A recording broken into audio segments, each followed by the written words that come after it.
So hello sa mga J-Vlog, welcome ulit sa panibagong video. And for today's video, ito i-review na rin natin yung request nyo. I-review na rin natin ng isang affordable 5G smartphone today, which is the Poco M7 Pro.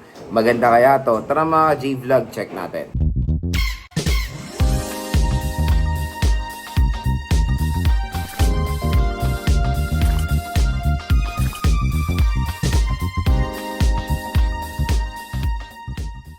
So yung mga J-Vlog, i-review na rin po natin ngayon ang Poco M7 Pro. Pero bago tayo mag-start, saan ba tayo makakabili nito? Nandito po yan sa may shopping bag. Ito Poco M7 Pro, i-click nyo na lang yan kung interested kayong bumili nito, or yung link nito nasa description box. So yun nga, affordable lang itong Poco M7 Pro, lalo-lalo na nung 5.5 at yung payday yung April. Then nakuha ko lang to sa halagang 8,000 plus. So super affordable, pero ang SRP nito mga J-Vlog is, meron siyang 2 variants eh. Meron tayo 8GB 256 na 10,999 at 12GB 256 na 11,999. So yun yung kanyang presyo. Kung makikita nyo yung presyo niya is pang mid-range smartphone. Pero pag binili nyo nga to sa official store ni Poco sa online, pang entry level po ang kanyang presyo. So yun nga, below 10,000 pesos. Kaya mo consider natin to as an entry level smartphone na 5G na po. Again, bibihira pa lang tayo makakita ng mga 5G smartphones sa entry-level segment. Usually talaga nasa mid-range sila. Kung makikita nyo rin naman ang presyo ng Poco M7 Pro, pang mid-range siya. Pero nakakatuwa nga is, mura nyo lang siya maibili sa online. Kaya maganda nga rin sinasabi ko sa inyo, bumili kayo sa online. Kasi, ang laki po na makukuha yung discount. Alam ko, marami pa rin natatakot bumili sa online. Pero huwag kayo mag-alala, nandito na po sa shopping bag yan para hindi. So dito sa ating full review, titignan natin kung maganda nga ba i-purchase etong smartphone na to. So mga J-Vlog, next gusto ko i-share sa inyo yung mga magandang features nitong Poco M7 Pro at kung bakit maganda rin siyang i-purchase para sa inyo ngayon 2025. Number 1, yung display.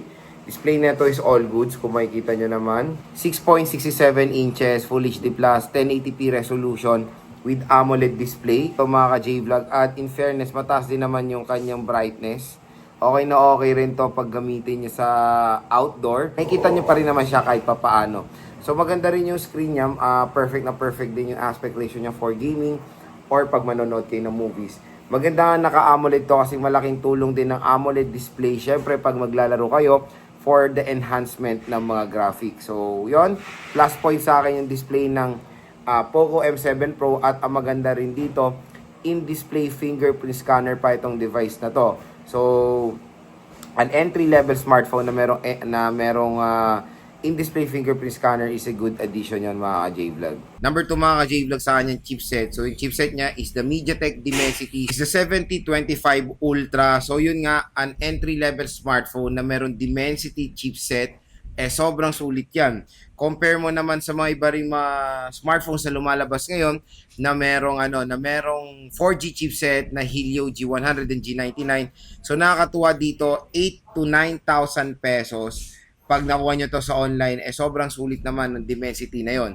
So yung alam nyo naman, pag mga Dimensity, okay naman yan for gaming, then makakapaglaro pa rin naman kayo dyan. Kaya stay tuned din sa ating game test ito sa Poco M7 Pro. Titingnan natin siya sa mga iba't ibang games kung kaya bang i-handle na itong device na to. Pero again, sa kanyang chipset, sa ganitong presyo, napakasulit at advantage niyan dahil 5G nga po ito. So next nga, yun nga, 5G connectivity, a huge advantage yan ni Poco M7 Pro sa mga ibang competitors niya na sa ganitong halaga, karamihan din ang nakikita natin is 4G po. So dito sa Poco M7 Pro, expect nyo na future-proof na tong device na to kasi syempre, in few years na magiging dominant na ang 5G. Pero dito sa atin kasi sa Pinas, dominant pa rin ang 4G sa mga provinces. Pag Metro Manila, yan 5G ang dominant, pero sa province, makakita pa rin tayo karamihan ng mga 4G na which is okay pa rin ang 4G. Mabilis pa rin yan, huwag kayo mag-alala mga J-Vlog. All goods pa rin ang 4G connectivity. Pero, yun nga, yung ibang consumers, mas gusto na nilang maging future-proof yung kanilang device kasi gagamitin rin nila pang matagalan. So, yan din yung advantage ng Poco M7 Pro 5G connectivity. Next mga ka-J-Vlog, sa Ramatrom. Nakakatuwa ngayon si Poco. Nagkakaroon sila ng reputation when it comes sa pagiging generous sa RAM at ROM. Biruin mo yung pinakamataas na ma-offer ng Poco M7 Pro is 12 GB of RAM and 256 GB of internal storage. So again, sa ganyang RAM is napakasulit for a below 10,000 pesos segment. So yun nga, yung 12 gig 256 nito sa online ay makukuha natin pa ng below 10,000 pesos. Kaya sobrang sulit na ma-offer ng Poco M7 Pro. Pero again, when it comes sa SRP niya na almost 12,000 pesos, sulit pa rin for a 12 gigabytes of RAM. Kasi usually rin nakikita natin sa mga ganitong presyohan ay 8 gigabytes of RAM lang. Next mga ka-J-Vlog, sa camera niya is 50 megapixel. Pero again, kahit na 50 megapixel siya, malinaw din yung photo quality na mapoproduce itong device ito. So mamaya magpapakita naman ako ng mga photo samples and video samples ng Poco M7 Pro para makita nyo kung gaano rin kaganda ang camera nitong device na to. Again, nakakalungkot lang when it comes sa sa video dahil 30 FPS po ang masosupport niya sa rear at front facing camera. Wala po siyang support sa any 60 FPS. Yun lang naman din ang nakita kong disadvantage ng camera niya when it comes sa video. Pero when it comes sa overall camera quality niya, maganda rin naman na mapoprovide ng Poco M7 Pro. Again, hindi ko sinasabing pinakamaganda siya. Meron pa rin mga brands na mas maganda pang mga camera with AI features. Pero sa kanyang segment na 8,000 pesos, makakapagbigay naman ng justice ang kanyang 50 megapixel camera. Next sa kanyang speakers, so ang speakers niya is dual stereo speakers. So dual stereo speakers itong device na to, which is a good addition yan of course sa mga smartphones today. At talaga naman dapat sa ganitong mga segment, even entry ngayon, naka-dual stereo speakers na for immersive sound. At makikita rin natin yan dito sa Poco M7 Pro. Next mga ka-J-Vlog, sa battery, mataas din naman ang battery niya, 5,110 mAh na removable battery with 45 watt fast charging rate. So yon, beyond 5K na rin ang nakikita natin mga battery sa mga smartphones today, which is magandang innovation sa mga brands. At 45 watt fast charging is enough naman na for its price na 8 to 10,000 pesos. So solid. Again, yung 5K battery, napakadali lang yan mo full charge dito sa Poco M7 Pro. At ang pinaka-last mga ka-J-Vlog sa kanyang IP rating, so meron siyang ingress protection 64, water and dust resistant. So yun nga, hindi po siya pwede masubmerge sa tubig dahil sa kanyang certain IP rating.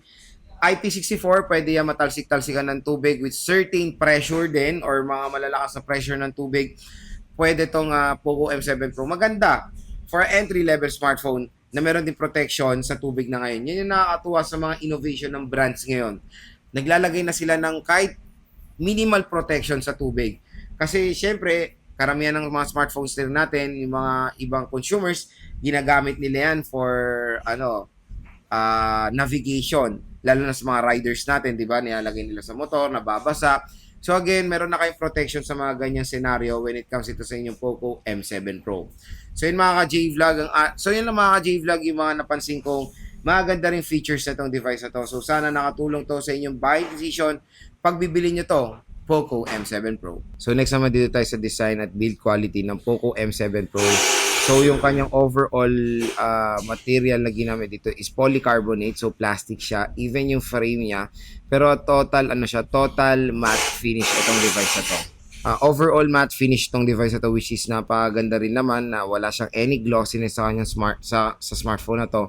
Yung kanyang camera module, hindi siya glossy. Parang siya yung may gel na which is maganda yung pagkagawa ng camera module na itong Poco M7 Pro. So meron siyang dual rear camera system dito. Ito yung main camera at secondary camera. Tapos meron tayong flash, 50 megapixel OIS. So meron siyang optical image stabilization. Matte finish nga yung back cover and maganda rin naman yung pagka-design nitong Poco M7 Pro. Slim design siya, lightweight din. Sa frame is parang box type na rin itong device na to. Tapos dito sa right side, nandito ang kanyang power button and yung volume rocker. Sa taas naman ng smartphone, meron tayo ditong speaker grills, IR blaster, microphone at headphone jack. Sa left side, wala tayong makikita. Sa baba naman ng smartphone is the SIM tray, USB Type-C port, microphone at yung speaker grills. Sa bibili rin ito ng smartphone na to, good news, meron siyang screen protector out of the box. At yun nga, in-display fingerprint scanner ito si Poco M7 Pro. Napakalaki ng screen nitong ng smartphone na to with AMOLED display, 120Hz screen refresh rate with Full HD plus 1080p resolution. Eh, tingnan nyo naman yung kanyang punch hole. Napakaliit lang kaya hindi po siya sagabal pag maglalaro kayo or manonood ng.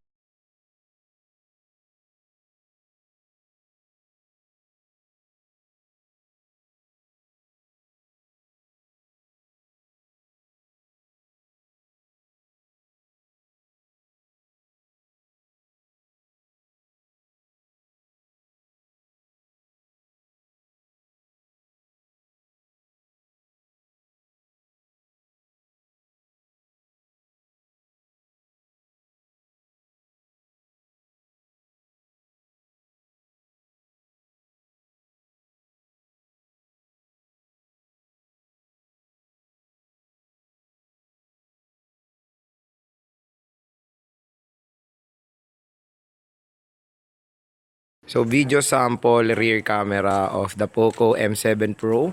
So pinaka-max resolution niya is Full HD 1080p at 30 fps lang. Pero malinaw rin naman siya in fairness. Ayan. Ang ganda rin yung photo quality niya. And tingnan niyo yung color accuracy. Talagang buhay na buhay yung kulay ng halaman. No? Pero sad to say it's 30 fps na walang support sa 60 fps even sa Full HD 1080p lang. Ayan. So video sample front facing camera of the Poco M7 Pro 5G. So ang linaw ng front facing camera nito in fairness. Ayan no. Grabe. So Full HD 1080p nga rin siya. Sad to say it's 30 fps. Walang support sa 60. Pero in fairness yung front camera niya napakalinaw. Solid. Okay na okay rin naman. Mic quality kayo na mag-judge kasi since hindi ko naman siya naririnig. Pero overall video quality niya sa front is okay rin. Next one mga ka-J-Vlog, explore natin yung camera app ng Poco M7 Pro. Ayan. So nandito tayo sa photo mode. Wala siyang ultra wide camera. Meron siyang 2 times zoom hanggang 20 times digital zoom tayo dito. So nice. Napaka taas ng kanyang zoom. Video is hanggang, ayun nga, wala siyang 60 fps sa support. So Full HD 1080p up to 30 fps din siya. Meron siyang 50 megapixel mode for more high definition photo and meron siyang scan documents. Sa portrait, so ito yung portrait for background blur siya. Night mode for low light shot. Meron tayong pro mode, panorama, slow motion, time lapse. Ayan, very simple lang mga ka-J-Vlog ang camera nito. Ito pa yung mga ibang additional settings. Meron tayong flash, aspect ratio, show grid lines, AI camera, dynamic photo, timer, shutter type, tilt shift, time burst at yung regular. Sa front-facing camera naman, ayan, hello, meron tayo ditong, yun din. Siyempre, yung pinaka-importante sa front-facing camera is yung beauty effect. So, yan yung beautification niya. Meron tayo ditong Full HD 1080p up to 30 fps din sa front-facing camera. Meron din siyang portrait mode for background blur sa front-facing camera. At when it comes sa night mode, magandang balita, front-facing camera ay support din dito sa Poco M7 Pro. So ilang mga ka-J-Vlog ang camera app ng Poco M7 Pro, very simple lang. So next naman tayo biometrics test tayo dito sa Poco M7 Pro. So try muna natin yung kanyang in-display fingerprint scanner. So makikita nyo sa in-display fingerprint scanner na itong device na to, napakabilis, fast, and accurate naman itong si Poco M7 Pro sa kanyang fingerprint scanner. Ayan o. Next is face unlock. Face unlock, tingnan nyo, napakabilis din mag-scan. So yan, face unlock at fingerprint scanner ni Poco M7 Pro ay fast and accurate.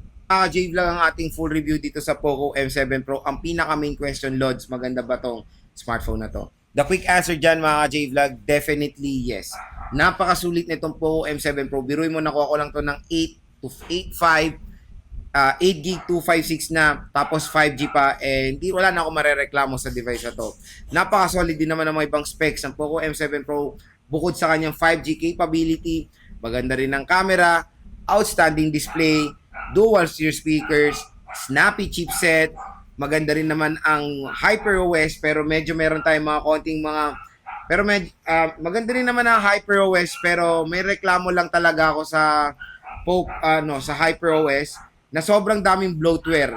Ayan o, wala pa akong, ito pala install ko 3 games pero ang dami nang nakalagay na applications. Pero again, doon pa lang naman sa screen na yan, pinapa-check naman ako ano i-install nyo. Pero kung kayo yung next lang ng next, talaga ma-install nyo yan. At ito lang yung isang nakakalungkot lang or nakaka-hassle sa, I don't know kung sa Xiaomi or sa Poco brand eh. Basta HyperOS. Merong ads yung file manager niya. I don't know why kung ba't nila nilalagyan ng ads ang file manager. Dapat hindi eh, di ba? Kasi ano yan eh, mismong ano yan eh, application ng phone mo yan. Bakit mo lalagyan ng ads? So, yun lang nakakalungkot lang na part dyan. Kung ayaw nyo lang ayan o, tulad nyan, may ads na. Eto, takpan ko yung file ko. Tulad nyan, may ads na. Diba? Shein. Medyo hassle. A file manager na merong ads. Diba? Na syempre mga consumers ayaw yan. Hindi naman yan ano, hindi naman nila option di-download yan.